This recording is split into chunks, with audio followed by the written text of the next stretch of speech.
নয়ের দশকের কথা। আজকের মুখ্যমন্ত্রী তখন যুব কংগ্রেস নেত্রী। প্রথমবার বেলপাহাড়ি সফরে গিয়েছিলেন মমতা বন্দ্যোপাধ্যায়। সেখানকার মানুষের দুঃখ দুর্দশা বাংলার অগ্নিকন্যার মনকে নাড়িয়ে দিয়েছিল। তারপর গঙ্গা দিয়ে অনেক জল গড়িয়েছে, রাজ্যে পরিবর্তন হয়েছে। সেদিনে যুব কংগ্রেস নেত্রী, আজ মুখ্যমন্ত্রী হিসেবে এটাই মমতা বন্দ্যোপাধ্যায়ের প্রথম বেলপাহাড়ি সফর। পাহাড় সফর সেরেই জঙ্গলমহল সফরে মুখ্যমন্ত্রী। মঙ্গলবার রাতেই ঝাড়গ্রামে পৌঁছে যান মুখ্যমন্ত্রী। বুধবার সকাল 11টা নাগাদ ঝাড়গ্রামের পুলিশ সুপারের দপ্তরে প্রশাসনিক বৈঠক করবেন তিনি।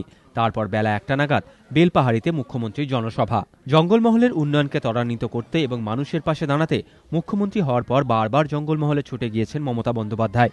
মুখ্যমন্ত্রী হওয়ার পর এটা তার পঞ্চম জঙ্গলমহল সফর। মাওবাদী উপদ্রুত জেলাগুলিকে কেন্দ্র যে আর্থিক বরাদ্দ দেয় তার নিরিখে দেশের সবার আগে পশ্চিমবঙ্গ।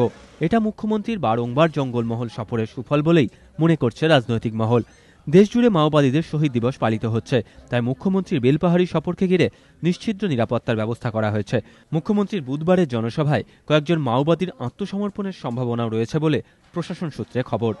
আশাবুল হোসেন, এবিপি আনন্দ।